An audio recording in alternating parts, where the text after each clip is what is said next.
Doncs molt bé, continuem amb la taula rodona que ara ve a continuació, justament, i dins del que seria una recerca i una societat androcèntrica i patriarcal, és molt necessari justament que passem a escoltar les convidades que ara tenim a la taula rodona, que el que faran és una sèrie d'intervencions que tenen a veure amb els contradiscursos justament pel càncer i pel càncer de mama. Us les presento molt i molt breument i començo per el mateix ordre d'intervencions del full. La Caterina Riba, de la Universitat de Vic.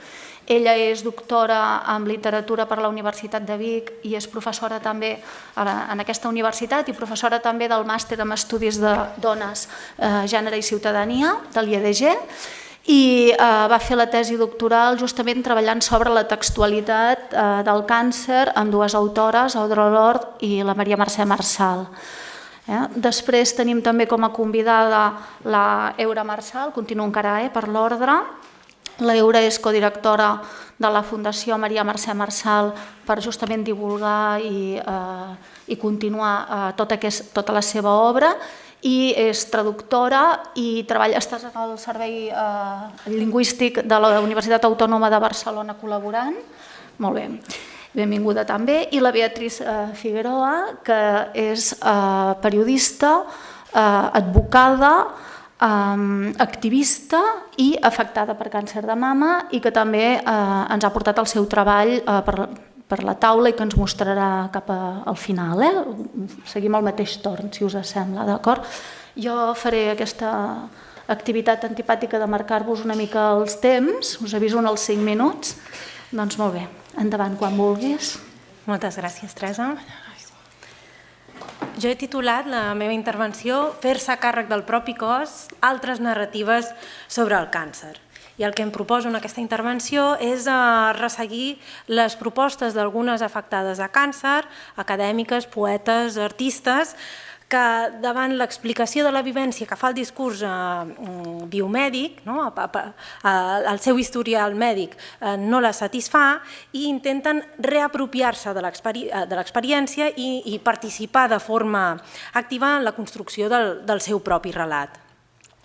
La relació metge-pacient ha estat tradicionalment una relació de poder en què el malalt o malalta és expulsat de la seva pròpia narrativa, i aquesta relació és encara més problemàtica quan la malalta és una dona, perquè aquí hi hem de sumar també el llegat de segles d'una societat patriarcal.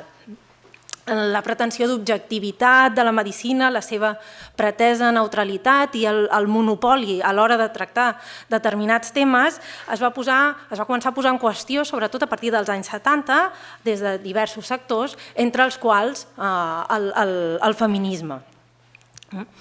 Una de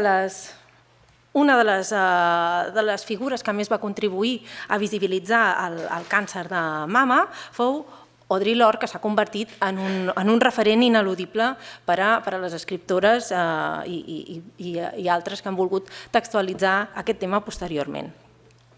És una poeta i escriptora nord-americana que va escriure The Cancer Journals, i allà hi recollia les seves experiències i les seves vivències en un diari personal escrit entre l'any 1978 i 1980, l'any de la primera edició.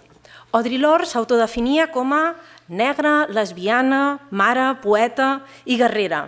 I ella, durant tota la seva vida, va lliurar una lluita contra el que anomenava la tirania dels silencis.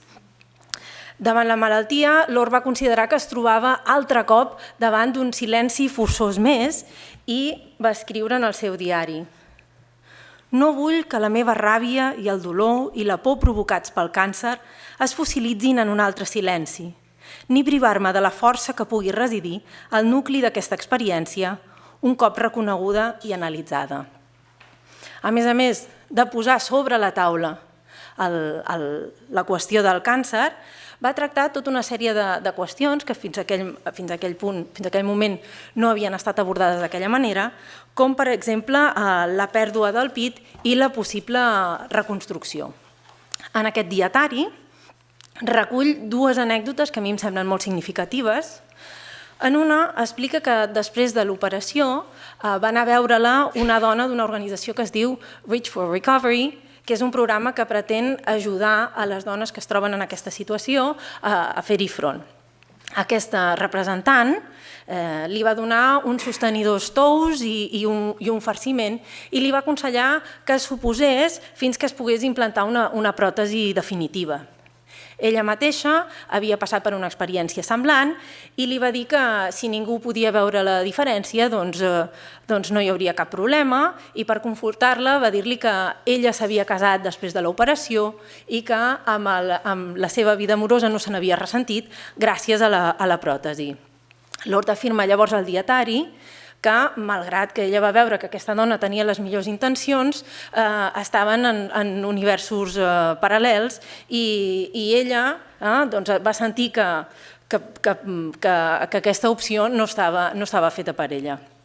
Una altra anècdota que explica és que 10 dies després de l'operació va anar a la consulta perquè li traguessin els punts. Ella es va rentar els cabells, es va posar una roba amb la qual es sentia còmoda i estava més o menys satisfeta tenint en compte les circumstàncies amb el seu aspecte.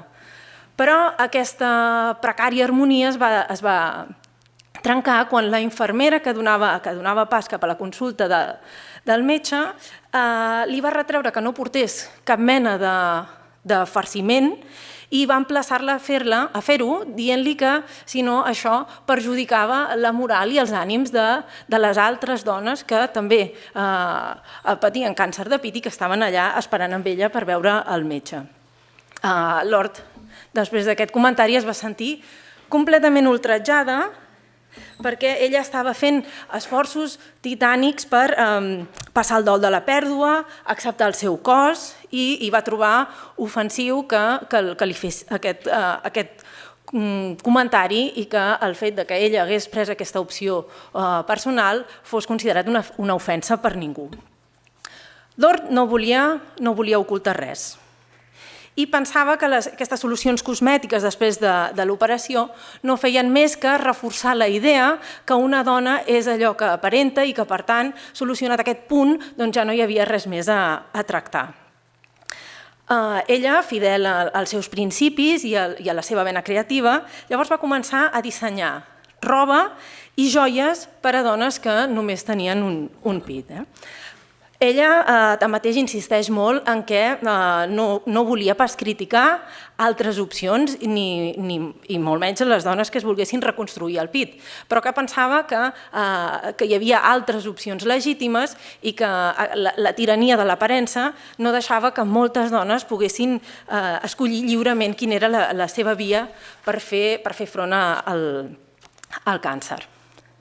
En el món de l'art trobem, a través d'un llenguatge molt diferent, però al voltant de les mateixes qüestions, la fotògrafa britànica Jo Spence, que l'any 85, en la seva col·lecció The Picture of Health, va mostrar les impactants imatges abans i després d'una extirpació parcial. Ella va recollir informació gràfica sobre la malaltia des de l'any 82, que se li diagnosticà, fins a l'any 92, del 82 al 92, i també va contribuir notablement a visibilitzar el càncer de pit i a mostrar els diferents discursos que s'hi entrecreuen. La dificultat d'articular i donar forma a aquesta vivència és expressada per ella mateixa amb aquestes paraules que recullen en un assaig. Però com puc representar-me a mi mateixa des del meu propi punt de vista i com puc trobar el que necessito, articular-ho i estar segura que ho he fet bé? El que vull, en última instància, és fer-ho visible als altres. Veiem algunes de les fotografies de Jo Spence. Una altra teòrica que patí càncer de mama és Eve Kosofsky-Sedgwick, que també temptejar noves maneres d'abordar la qüestió de la malaltia. Ella, l'any 91, havia de presentar una intervenció que es titulava White Glasses, ulleres blanques, i que anava al voltant, la seva idea era exalçar la figura d'un amic seu, Michael Lynch, que tenia sida. El que passa és que Aquesta era la seva idea 4 mesos abans d'haver de parlar, però en aquell moment el seu amic va fer una revifalla i en canvi amb ella se li va diagnosticar un càncer amb metàstasi, de tal manera que va haver de replantejar la seva intervenció. Diu, en Michael s'estava morint i jo em pensava que estava sana. Això la porta a plantejar-se la peculiar relació que hi ha entre malaltia i coneixement, perquè l'estatut de malalt o malalta està íntimament vinculat al fet de saber-se malalt o malalta. És d'alguna manera el diagnosi, la paraula performativa del metge el que ens dona aquest estatut. L'any 96, a Yves Kosofsky-Sedgwick se li va reproduir el càncer i l'any 99 va publicar un altre text, també molt subjectiu i original, que el que feia era presentar el relat de la seva psicoteràpia, una psicoteràpia a la que va assistir per tractar-se de la depressió que tots aquests problemes de salut li havien provocat. Doncs aquí s'inclouen, es diu A Dialogue on Love, i aquí s'inclouen converses amb el seu terapeuta, que era un home que de fet no tenia, estava molt allunyat tant de les preocupacions d'Yves Kosofsky-Sedgwick i del món acadèmic, etc., però amb qui van establir una forta connexió i també inclou alguns versos, anotacions. Un altre que he seleccionat és Jackie Stacey. Aquesta és una acadèmica que va ser diagnosticada, en aquest cas amb càncer d'ovari, l'any 91, i que va publicar un llibre que es diu Teratologies. I també aquí veiem un forcejament amb la dissertació acadèmica.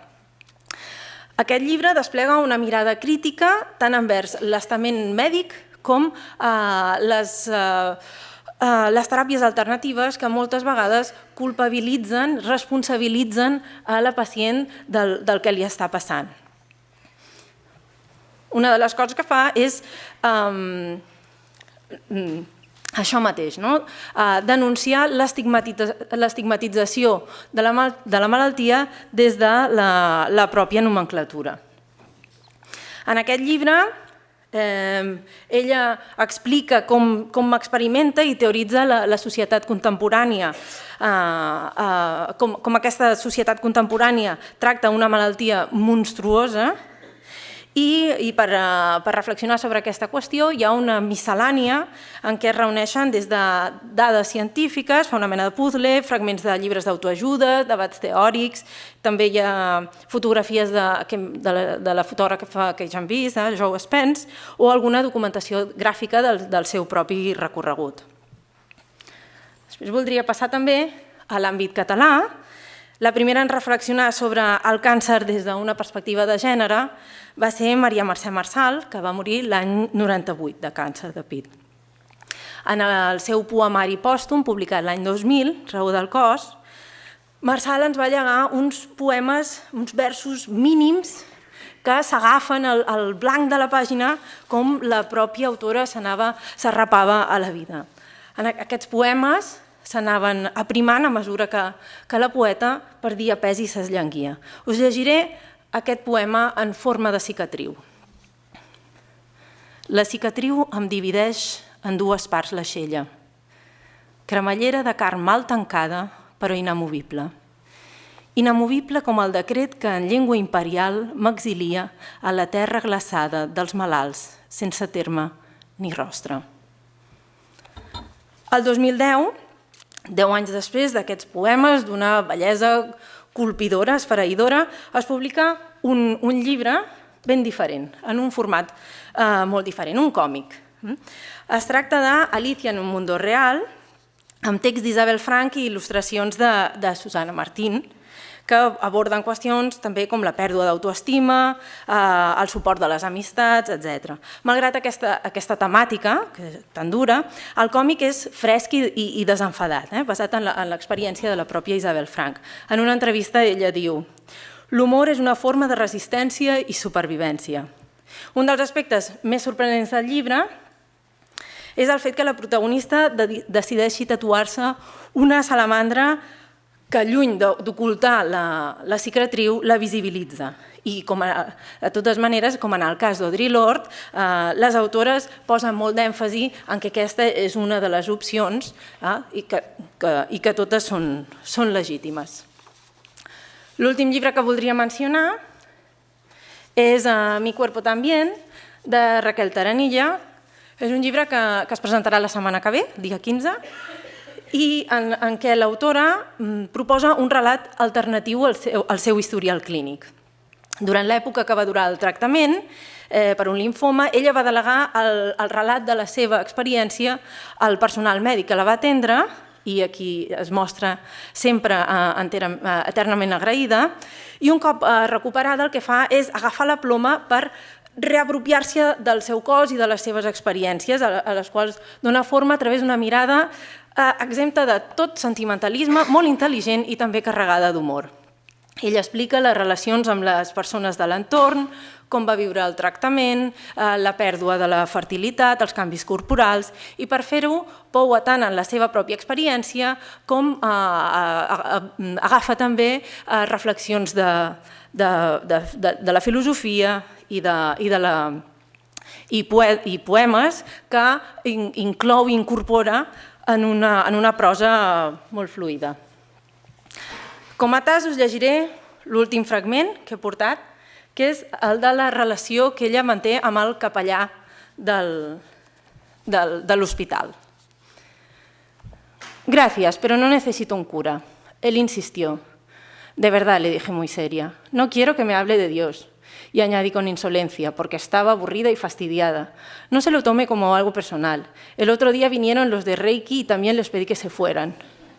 Se sentó en la butaca y suspiró de agotamiento. Me aseguró que no iba a hablarme de religión, que solamente quería pasar un rato conmigo.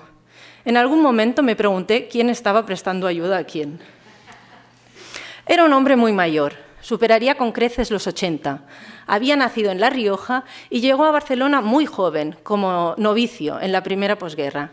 Me contó historias de la barriada, de su trabajo como cocinero y repartiendo ropa por las calles sin asfaltar. Salvo en la primera visita, yo ya no tenía pelo y estaba flaca y blanca.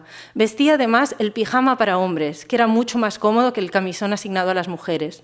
Todo esto confundía al párroco, que al llegar invariablemente saludaba. ¿Cómo está hoy mi muchachote? Yo no le corregía, me daba el juego divertida. Estoy bien, padre, soy machote. Aquesta era, doncs, l'última de les autores que he escollit. És, evidentment, una selecció personal que no pretén ser exhaustiva. Moltes gràcies.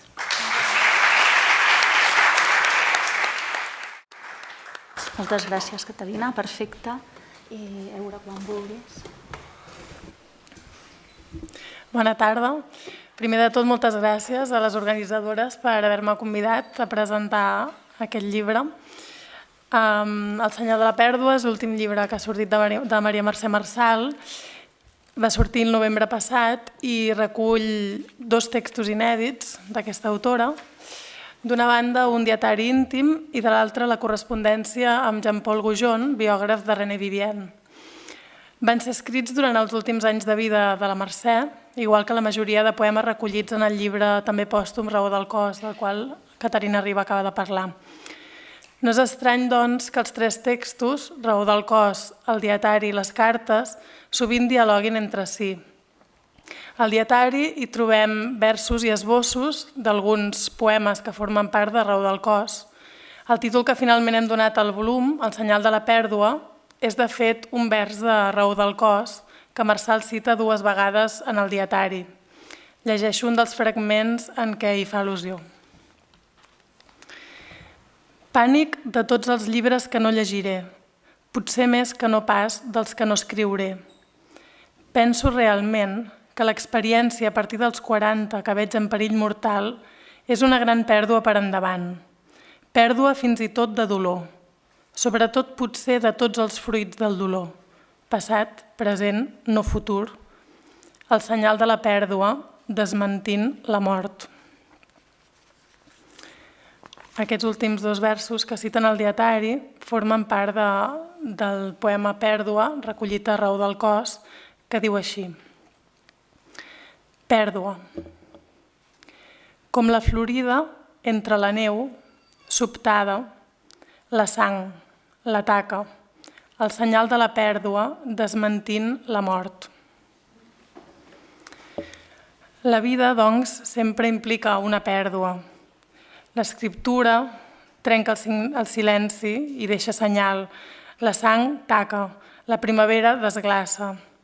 Aquest dietari, aquests fulls de flama intacta, són un rastre més que desmenteix la mort. Diu Pere Gimferrer al pòrtic del dietari: tot és tan viu que la claror ens esquinça la vena de la boira de la nit. La llum encén el xiprarà del temps. Algú dirà que vol viure. Algú viu. A les cartes que recull també aquest llibre, Marçal hi parla també de pèrdua i de vida. El seu diàleg escrit i en francès amb Jean-Paul Goujon, iniciat pocs mesos abans de la malaltia, va molt més enllà d'un intercanvi sobre l'autora perquè estaven tots dos apassionats, René Vivian. Els dos es tornen interlocutors l'un de l'altre per parlar de literatura, de traducció, de projectes, de vivències del passat i sobretot del present. I aquestes vivències del present que Marçal explica a Goujon són com una mena de dietari paral·lel i complementari al dietari íntim, que és més de caràcter reflexiu i poètic. Recordo perfectament la meva mare a la taula del menjador responent les cartes de Goujon, fent esborranys que després passava net un cop buscades totes les paraules de què dubtava el diccionari, refrescant el seu francès d'un nivell altíssim. I 15 anys més tard m'he trobat refent el camí, envoltada també de diccionaris, per traduir les cartes del francès al català. Intentant llegir el català sota el francès i buscant les expressions en català més marçalianes amb l'ajut de la seva obra. Una tasca de traducció ben poc habitual, traduir cap a la llengua de la mateixa autora. I per acabar-ho de reblar, a més, traduir cartes que parlen a vegades de traducció, perquè Goujon, en descobrir la poesia de Maria Mercè Marçal, se'n va enamorar i va decidir traduir el francès al llibre Terra de Mai, amb l'ajuda d'una col·lega seva, Anna Raventós. I la Mercè, francòfila com era, estava encantada que els seus poemes es traduïssin al francès. I en les cartes trobem tota una sèrie de remarques sobre les versions traduïdes en què Marçal acaba comentant i interpretant la seva pròpia obra. Les cartes ens mostren, doncs, una Mercè que continua activa i apassionada pels seus interessos, malgrat la malaltia i la por de la mort, dels quals fins i tot en pot arribar a fer broma, no?, les cartes. Llavors havia pensat de llegir-vos uns fragments del dietari, perquè us en podeu fer una mica una idea. He seleccionat els que fan més referència al tema que ens reuneix avui, a la malaltia del càncer.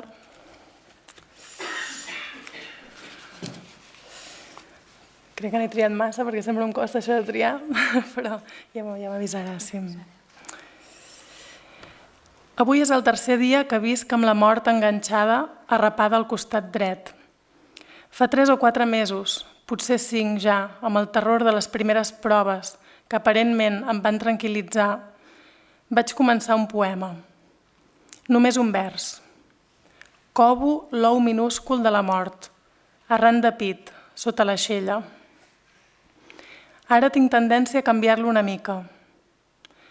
La vida cova l'ou minúscul de la mort ran del meu pit, la meva aixella. Però no sé continuar en vers. M'imagino que d'aquest ou minúscul n'ha de sortir un ocell d'ales immenses, de llum i d'ombra, que ho colgarà tot. Ara, o si tinc sort, més tard. No consola, no em consola, pensar que sempre, en qualsevol cas, al final és idèntic. Je ferai mon esquelet aussi bien que tout le monde. Cito de memòria, però de qui era? La comtessa de Noailles?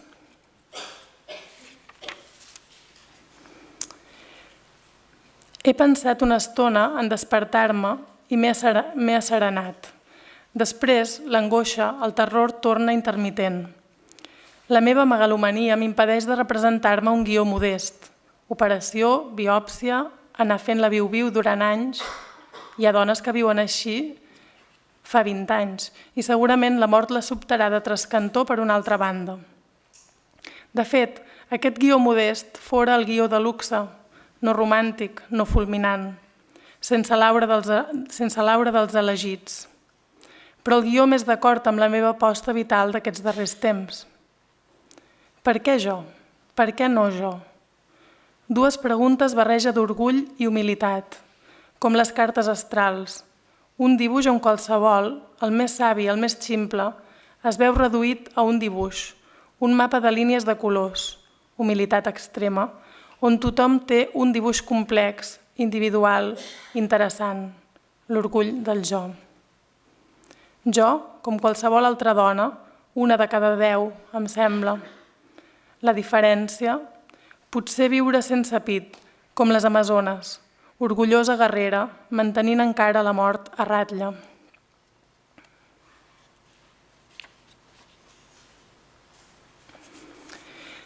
Segons el cirurgià Fernández León, hi ha un 70% de càncers de mama totalment curats. En els altres casos, reproducció al cap de 6 anys, 7 anys. Diu que és petit, entorn d'1 centímetre. Segons sigui gangli afectat o tumor en extensió axil·lar, mamari, l'operació serà més radical o més imprevisible. De cop m'ha esgarrifat la idea d'una gran nafra on ara tinc el pit dret. Potser sí que la mitologia hi pot ajudar. Tot es pot suportar amb un bon relat. Amazones d'avui brandant arcs diversos. Recordo la història que tant em va servir quan esperava l'heure i alhora intentava erradicar-me l'amor pel seu progenitor. Pensar que ella era, de fet, filla de Neptú, com en els relats mitològics, filla de Déu immortal. Sembla infantil, i potser és infantil. No creixem. Asserenar-se en els contes de vora del foc. Les llegendes, els relats que, soterradament potser, míticament, donen sentit. Veure la vida com un relat que es va desenvolupant, intentar posar-hi bé, si ja és necessari, el punt final d'un capítol o al capdavall de tot, el del text.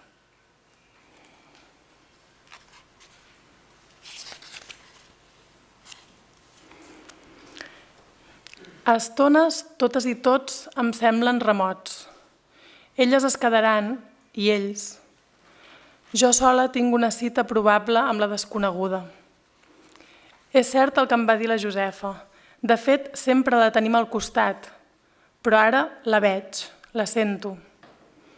És curiós com sóc capaç de dormir i oblidar-me'n, fins i tot ara. Tot plegat ha coincidit també amb la desgràcia de Biesques, la mort sobtada per prop d'un centenar de persones, moltes criatures. Quina fragilitat, la joia, la vida.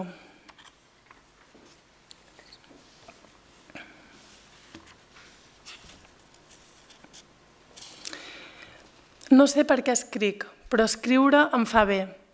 Sé que no recullo sinó l'escuma més soma d'aquest mar de fons. Sé que el silenci reflectiria millor la puresa d'aquest abisme que no sóc capaç de midar. Però la puresa absoluta, el silenci, són ja la mort. La vida, pura contaminació d'allò imperfecte, inexacte, esmunyadís, impur, finit, incomplet. Vida, pèrdua però vida. Per això mateix, la seva feblesa i la seva força en un sol glob.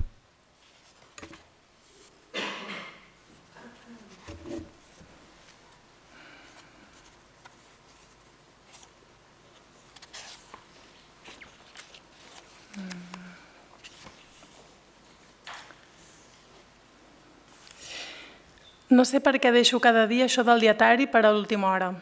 Després estic massa cansada per poder escriure gaire.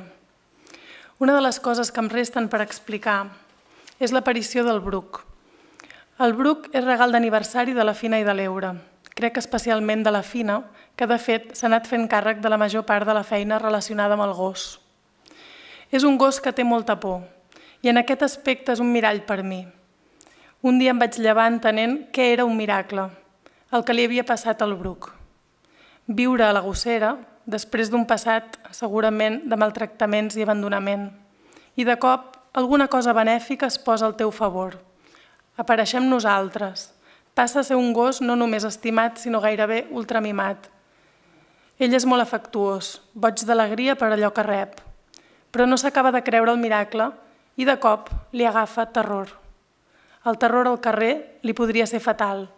Vull dir, si es trenqués la corretja i sentís un soroll o algú desconegut se li acostés, seria capaç de fugir descontroladament fins a ser atropellat. Com eliminar aquesta por que se'ns menja la capacitat de viure plenament el miracle? Per exemple, el miracle d'estar viva avui aquí. Moltes gràcies.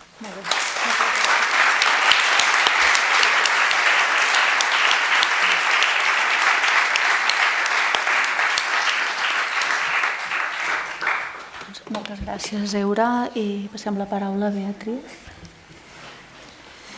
Hola, buenas tardes.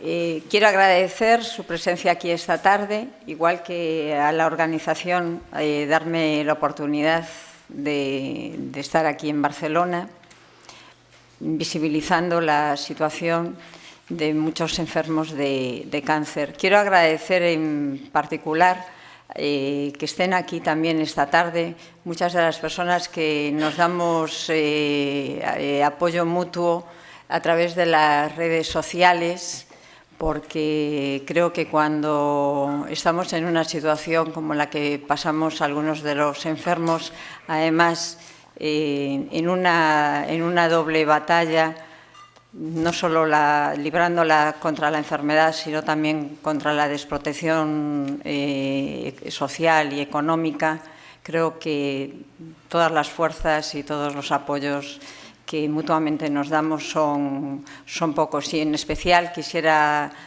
darle las gracias a un compañero de lucha que hoy nos acompaña y que se llama David y que recientemente ha conseguido ganarle, sí, la guerra, aunque siempre quedamos en el campo de batalla. Recientemente, pues a través de la lucha y a través de la enfermedad. Gracias, David, por estar hoy aquí.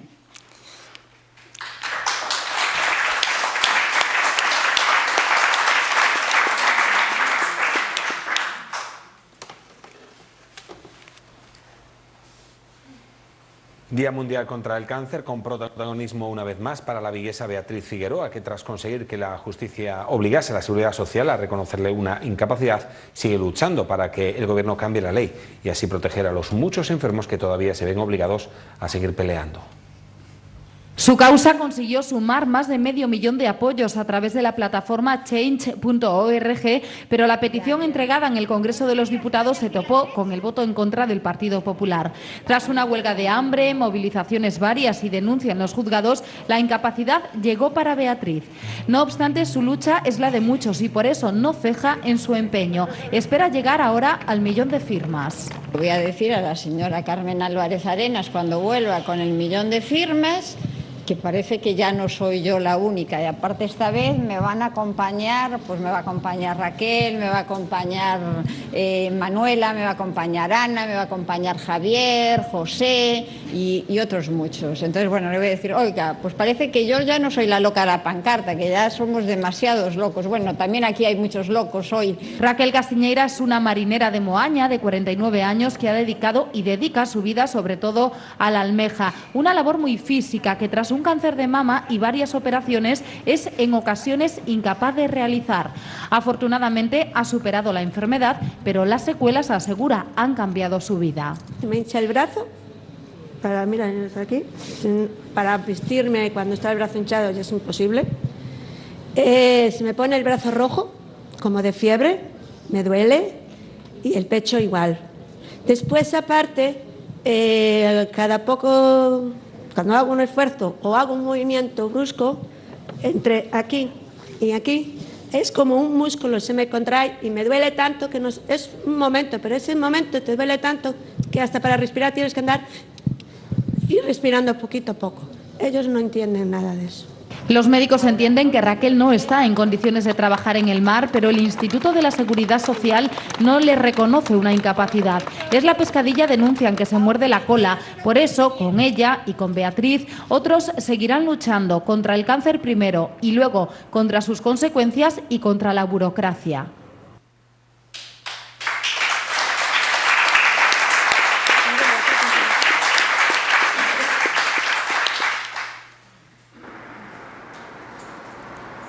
Este vídeo que van a ver es el vídeo de la campaña del 4 de febrero. Es protagonizado por la misma marinera.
Me parece que sobran las palabras de que no se puede estar haciendo una campaña y que visualice esta campaña pues casi 1 millón de personas para que cada enfermo que no está en condiciones de trabajar, cada uno pues dependiendo, ¿no? Aquí la doctora sabrá mucho de estas situaciones, ¿no? Porque no hay enfermedades, sino que hay enfermos y no todos los enfermos nos dedicamos a lo mismo, están en una situación diferente.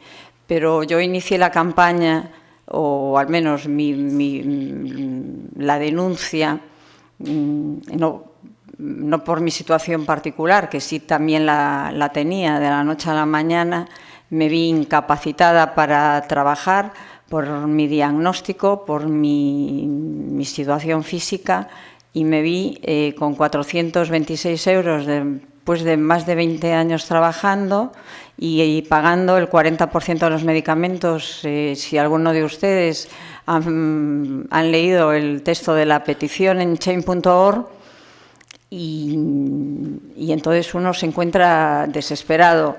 ¿Es imprudente hacer una huelga de hambre cuando estás en un proceso como el que yo estaba? Pues probablemente sí, pero también les puedo asegurar que cuando una persona está pasando un mes y otro mirando fijo hacia un punto en la pared en su casa, pues no le queda otra escapatoria, sobre todo cuando no tienes, como son mis circunstancias, pues una pareja o unos padres que te puedan apoyar. Y a este punto es a donde quiero llegar, porque a mí en la administración se me contestó que era un mal momento para tener un cáncer, y entonces yo me pregunto que si nosotros elegimos ese momento, y creyendo que quizás eso era lo más fuerte que podía oír, también me dijeron que se tenía que ocupar de mí mi familia.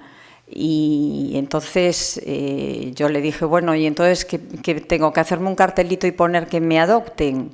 Porque mis padres habían fallecido y había perdido a mi pareja, y además era una elección mía como mujer no volver a tener otra pareja. El rol que siempre, bueno, el rol tradicional de la mujer es cuidadora, pero también ese rol hay que cambiarlo, y nosotros elegimos ser una familia, pero ser una familia independiente, y eso ha supuesto para nosotros muchos esfuerzos, muchos sacrificios y una lucha constante. Por tanto, yo no tengo por qué dejar de ser libre para constituir una familia yo misma, porque la Administración decide no protegerme y decide que yo tengo que pasar a constituir una familia para recibir la protección de alguien. Esa misma situación de la que me voy a adelantar, si un hombre y una mujer esa es una realidad. No tenemos nada en contra de los hombres, por supuesto, pero la realidad en el mundo laboral, a la hora de la reincorporación en exclusión social, el hombre es el que tiene que mantener a la familia, pero la mujer, en una situación como en la que yo estaba, tenía una preferencia a la hora de una reincorporación laboral el hombre. Y eso, francamente, era muy duro y yo no sabía ya otra cosa que hacer. Así que estoy de acuerdo con todos los que piensen que fui una imprudente, pero probablemente hoy en día no estaría aquí, estaría criando malvas. Se lo digo así sinceramente. Sucede una cosa.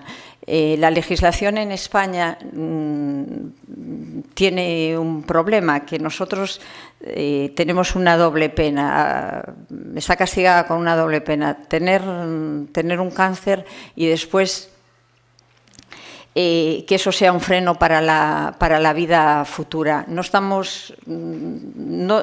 está preservando la continuidad y la calidad de vida, teniendo en cuenta las necesidades de la persona en cuanto a su continuidad social. Entonces, ese es el problema de cuando lo que yo pretendía con la propuesta legislativa que llevé al Congreso. Nosotros, durante el periodo que nosotros necesitamos para curarnos y para recuperarnos, necesitamos una protección socioeconómica para que no quedemos excluidos de la sociedad, pero eso la necesitamos y además la Constitución española nos la garantiza, pero eso eso no nos pueden privar de ese derecho porque el Estado porque la situación económica sea de crisis. Es decir, a mí no me pueden decir este no es un buen momento para tener un cáncer, porque al Estado en este momento lo que tiene que hacer es recortar. Y si antes las incapacidades realmente se le daba a las personas que por sus condiciones, por sus limitaciones orgánicas y funcionales, la tenían que tener, en este momento se están denegando sistemáticamente, y dependiendo si el enfermo es peleón o no es peleón, pues se le dará o no se le dará. Porque, como dije antes, bastante es tener que librar una batalla contra la enfermedad como para además tener que librarla contra la Administración. Con esto lo que pretendo decir es que es muy difícil levantarse todos los días no sabiendo cómo cuando estás con el chute en el hospital, cuando tienes los dolores, cuando tienes esa astenia que por desgracia no es precisamente la primaveral, estar pensando con qué pago el recibo de la luz, con qué pago el recibo del gas, con qué pago el recibo de la hipoteca, porque no hay tampoco establecido como en otras legislaciones, porque no vamos a mirar solo para Europa por los recortes, sino que tenemos que ver también para Europa a otras legislaciones, como establece los planes anticáncer, por ejemplo, de Francia. Lo que quiero decirles es que tengan la suficiente empatía con los que estamos en esa situación. Cuando les pedimos, yo no he pedido nunca solidaridad, pido justicia social. Piensen que cualquiera de ustedes o cualquier familiar, el día de mañana tenemos que tener una legislación que nos ampare. y la petición sigue abierta. Vamos a exigir que se respete nuestro estado social y de bienestar. Y muchísimas gracias a todos ustedes.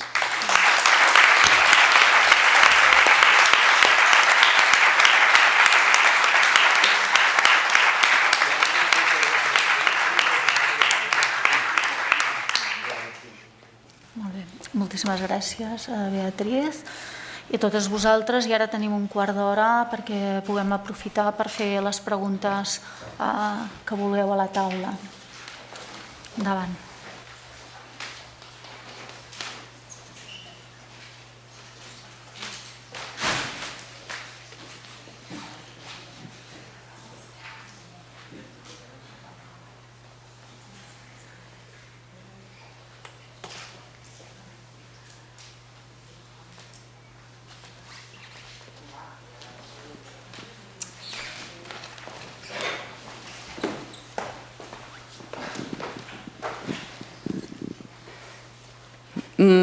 Bueno, buenas tardes. No era una pregunta. Yo soy la suegra de David, la madre de Caterina. Quería explicar un poquito de qué va su lucha, porque la gente se ha quedado un poco así entre dos aguas. David tiene un cáncer raro, tiene un tumor raro, es poco frecuente, no habla porque es un poco tímido, ya se soltará. Se tuvo que buscar él solo una alternativa médica, porque aquí en Barcelona no le daban no ya una curación, sino un tratamiento efectivo.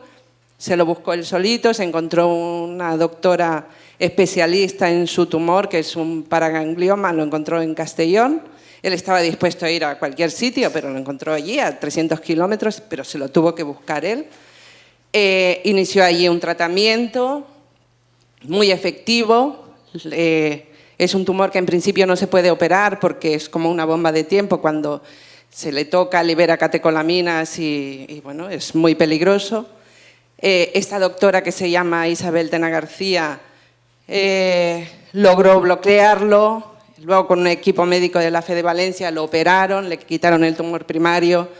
Él tenía una metástasis en el pecho, entonces a la hora de hacer la segunda operación, que era el siguiente paso dictado por la doctora Tena, se lo tenían que hacer en el Hospital General de Castellón por un especialista que la Generalitat de Cataluña no reconocía como tal. O sea, él se encontró con un muro en la administración que decía que ahí no se podía operar porque era un hospital terciario ya.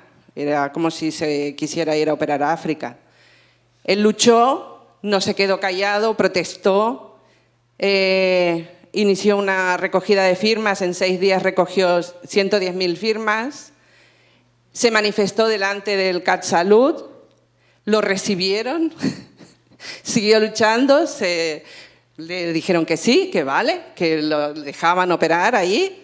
Se entrevistó con el conseller de Sanitat porque no quiere que nadie más pase por lo que tuvo que pasar él. Entonces, desde aquí mi felicitación a la gente guerrera, a la gente que lucha como tú, Beatriz.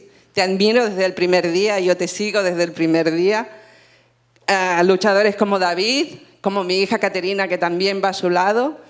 Y animo de aquí a todas las pacientes, a todas, que supongo que habrá muchas aquí, que luchen por la vida y que luchen por lo suyo, que siempre encontrarán apoyo, siempre encontrarán gente que les acompañe en este camino. Muchas gracias.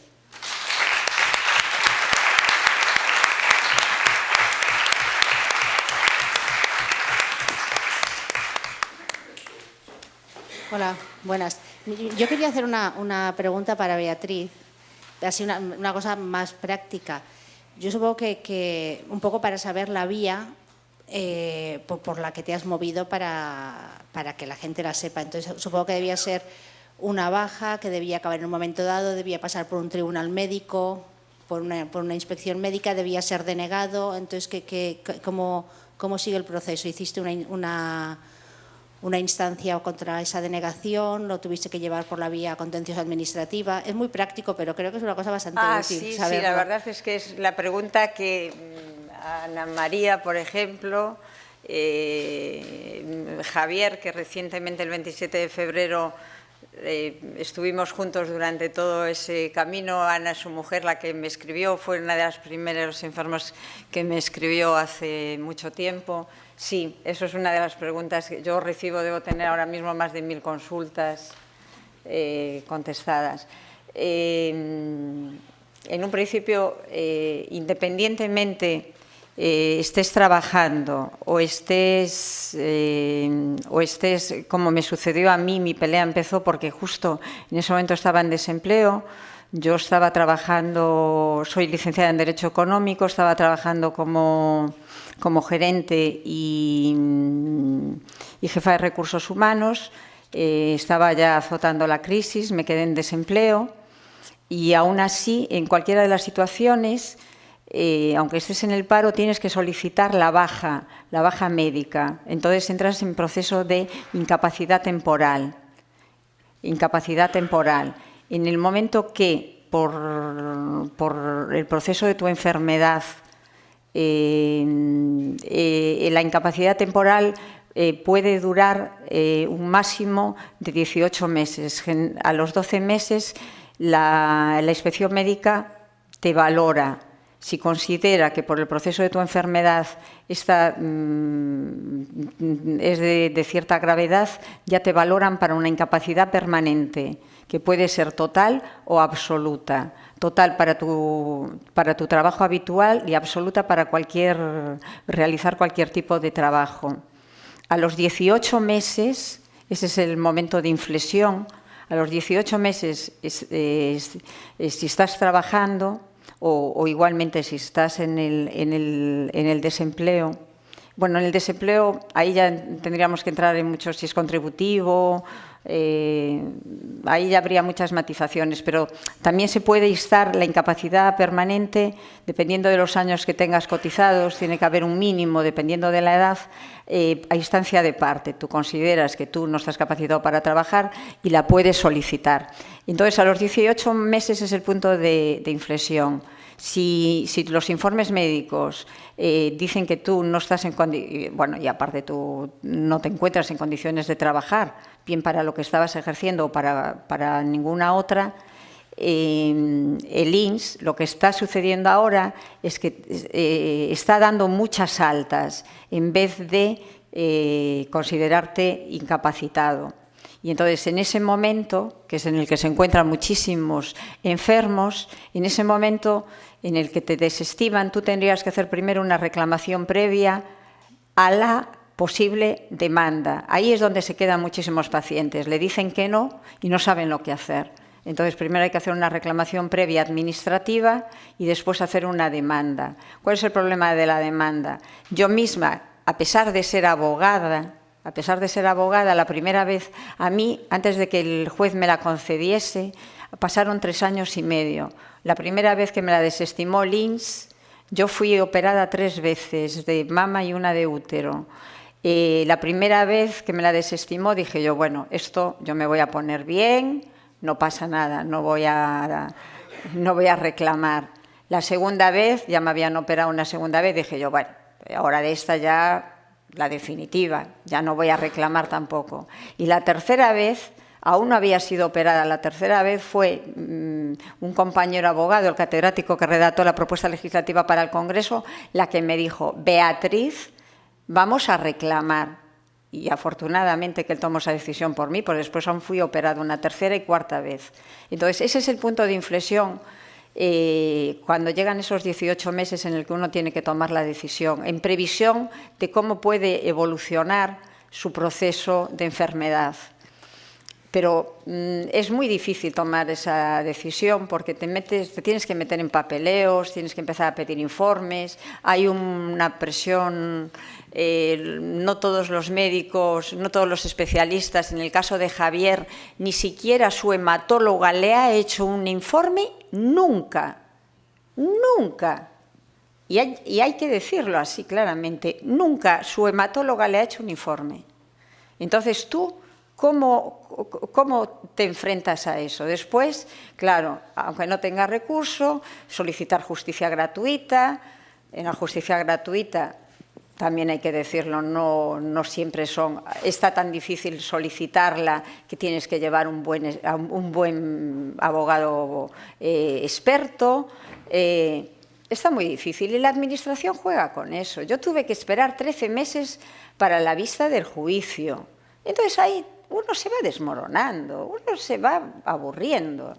3 años y medio, pero porque fue a la tercera y porque otra persona tomó la decisión y porque tuve un catedrático que me hizo la demanda, porque si no, muchos se van quedando por el camino y por desgracia muchos se quedan por el camino. ¿Cuántos familiares me escriben a mí que no se celebró la vista y han fallecido sus familiares? ¿Y cuántos les viene la resolución y ya están sus familiares muertos? Entonces, es a los 18 meses de la IT o a los 12 meses o a instancia de parte si tú consideras que tus limitaciones orgánicas y funcionales te van a impedir realizar tu puesto de trabajo, como el caso de la marinera. Yo a la marinera, a Raquel, le he solicitado una incapacidad total, solo para su puesto de trabajo. Ella puede ejercer cualquier otro puesto de trabajo.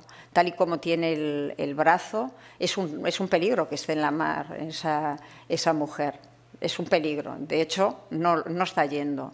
No está yendo, pues se la reconozcan o no, porque es un riesgo para su puesto de trabajo. Entonces, bueno, estoy de acuerdo contigo en que esa falta de información muchas veces hace que se queden por el camino en la tramitación muchos enfermos. ¿Puedo? Habiendo ya tú ganado este primer round, ¿hay alguna posibilidad de que los demás podamos decir, fulanita tiene este pleito ganado? Difícil, que siente jurisprudencia. Sí. No, porque como dicen que un poco lo que le decía yo antes, como cada proceso de enfermedad, es que eso es lo que nosotros también llevamos al Congreso, porque si se desarrollase reglamentariamente el artículo 137 de las incapacidades y hubiera unos listados donde al menos se reconociese las incapacidades en base a unos listados y en base a unas limitaciones y lo reconociese el INS o lo reconociese el juzgado, pero claro, el juez reconoce en base a una enfermedad concreta, a unas dolencias concretas, a unos informes muy concretos. Entonces, es muy difícil sentar jurisprudencia, pero si hubiese más, se podría ir consiguiendo. Pero eso solo podemos hacer nosotros, es decir, cuantos más enfermos demanden en esta coyuntura en la que el INS los está denegando sistemáticamente y hay tanta desprotección, conseguiremos hacer esa jurisprudencia que en este momento no hay. Eso podremos hacerlo. Pero yo confío más en que el cambio legislativo que no conseguimos en el Congreso por el rodillo, es decir, por la mayoría absoluta del PP, porque tampoco ha sido fácil para mí poner a todos los grupos políticos de acuerdo, es decir, fuerzas políticas tan distintas, ¿no?, como las que hay en la oposición. Yo creo que es más fácil conseguir el cambio legislativo, es decir, que se legisle y se desarrolle reglamentariamente y que el INS no pueda ser tan arbitrario como lo está siendo ahora, que empiece a haber jurisprudencia y jurisprudencia y jurisprudencia. ¿Y esto puede ser a muy largo plazo o puede ser...? Yo creo que en la próxima, lo lógico es que en la próxima, yo ya no creo que yo aguante tanto. Quiero decir, aguante...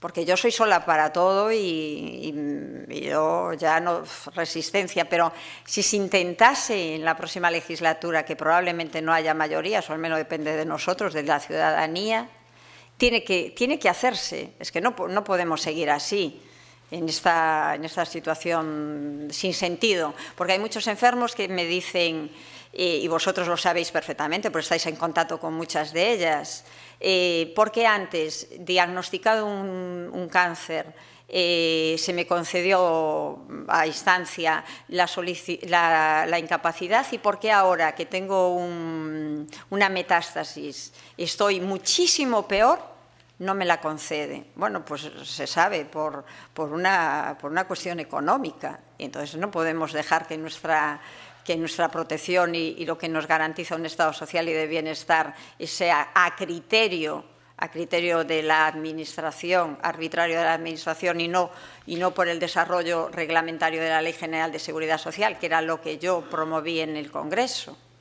Y también el rechazo fue ese.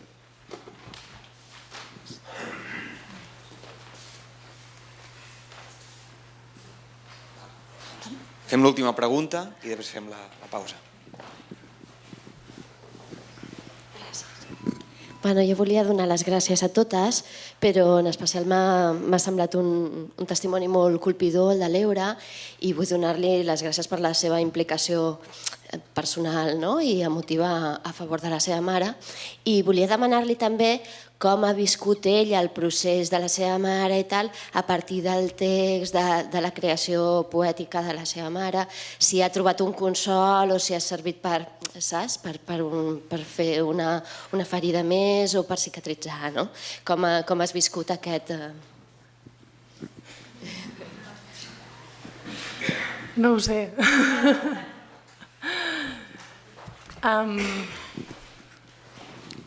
No sé què contestar.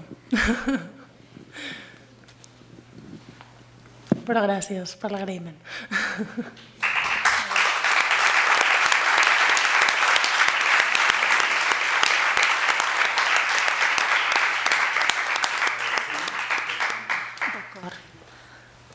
Doncs jo aprofito també per insistir i tornar a agrair-vos les vostres intervencions realment indispensables, poètiques, activistes, d'humor, d'experiència i de transmissió d'altres experiències, i continuarem. Ara tenim mitja hora de pausa, em dèieu que tornem a 4:45, reprenem amb la següent taula i continuarà. I moltes gràcies.